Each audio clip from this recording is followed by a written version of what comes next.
Mr. Leon, what do you invest in? Where do you invest? Well, through the years, and I started out in 1975, a long time ago. I was in the military targeting nuclear missiles, and I had from time to time a lot of time on my hands, so I read a lot. And I was always interested in real estate, so I started reading real estate books. And lucky enough to run into a guy who said, "Hey, you need to get your broker's license," and I did that and went with a franchise company in the Kansas City area, actually Warrensburg, Missouri. And after I got out of the military, I moved to Lee Summit and managed an office for a guy. So my background was I learned the basics of real estate law and whatnot. And back in those days, we did all the seller closings in our office. So we actually did the deeds and the closing statements. So I had two secretaries. We didn't have computers, they typed them. So I learned a lot back in those days and had a real good basis for the fundamentals that most everybody who gets, gets into real estate has. But as far as direction, I probably didn't have a whole bunch. And it was kind of like I was in a bumper car maze for a while. And I had an investment that just kind of the good Lord just hit me in the face with it and just kept slapping me in the face with it till I finally recognized what it was. And from that, I started looking to see how I could repeat those what I'd just done. And we did a bunch of that, and it was very, very productive. I don't know how much you want me to get into that first little deal or not, um, but what it was, I was a broker, and there was a guy across the street, a service station, and that guy changed my oil. I knew him, and I didn't have a warm meal at home for a couple of years because we were so busy with about 50 sales agents.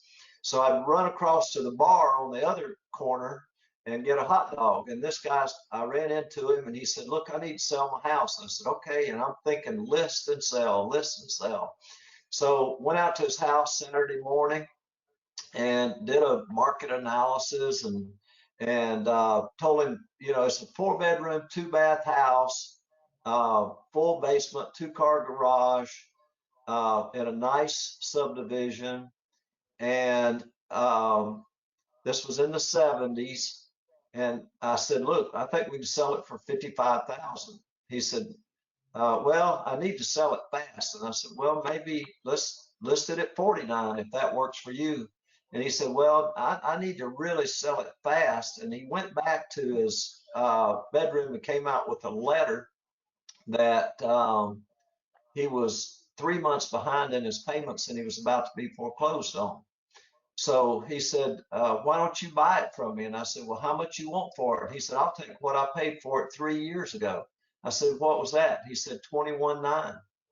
So I ended up buying that house subject to, after getting a $5,000 IRS lien off for 500 bucks, paying the ex-wife $800 and a few other things. I moved in that house, and that's where my first child was brought home to. But then so I bought it pre-foreclosure.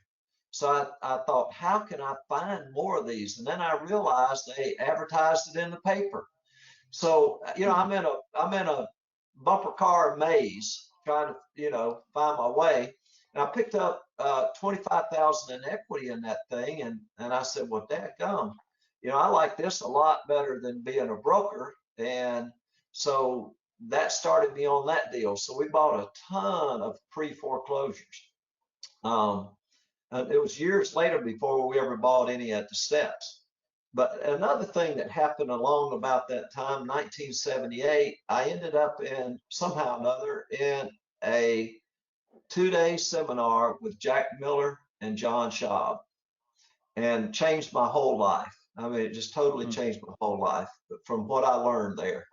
And we started buying houses and keeping as many of them as we could, and we've done that through the years. And my biggest regret, I guess you would say, is selling a bunch of houses that I wish I'd never sold. That one house Mm. is probably close to 300,000 now.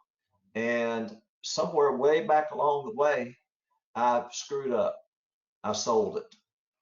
So, Mm. my advice is if you can get a property and hang on to it, just live, get it financed correctly, safely, and just keep it. Just live. Learn the property management. You need to learn to do that. If not, have some people you trust to put it out there on a master lease, preferably. And we've bought mobile home parks. We have one right now. And we bought some big ones, storage units, commercial buildings, all of those things through the years. But my favorite thing is single family houses or mobile homes on a lot or 1 acre lots where we can rent out the land to someone with their mobile home. That's one of my favorite. So I tend to go that. I don't like multifamily. We've owned multifamily, which, attracts a different kind of tenant. They're more needy. When we put people in our houses, I learned property management from Jack Miller, and then Dave Tilden is so good at it that that's the way, almost exactly the same system he uses. No deposits, $100 discount, the whole bit. And Right. starting out, I had a real general goal. And that goal Yeah. was to be able to get up in the morning, go do anything I wanted to do that day, and my income not be based on what I mentally or physically did that day. It's almost worked out. It's almost worked out. But I'm still active managing our properties, and we still look for the low hanging fruit. And I'll be Right. 70 years old next week.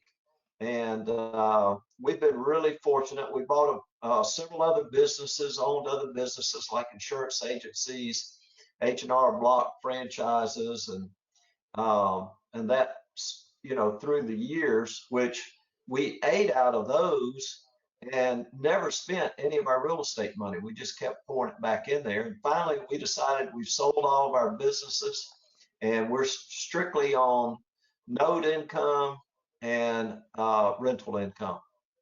So that's where we are. And, uh, you know, I'm almost to that point, but I enjoy doing what we're doing right now. I don't get paid a dime for it. I was on 2 podcasts yesterday. I don't get paid a dime for it, but I like helping people and I like teaching. We love that about you, Mr. Leon.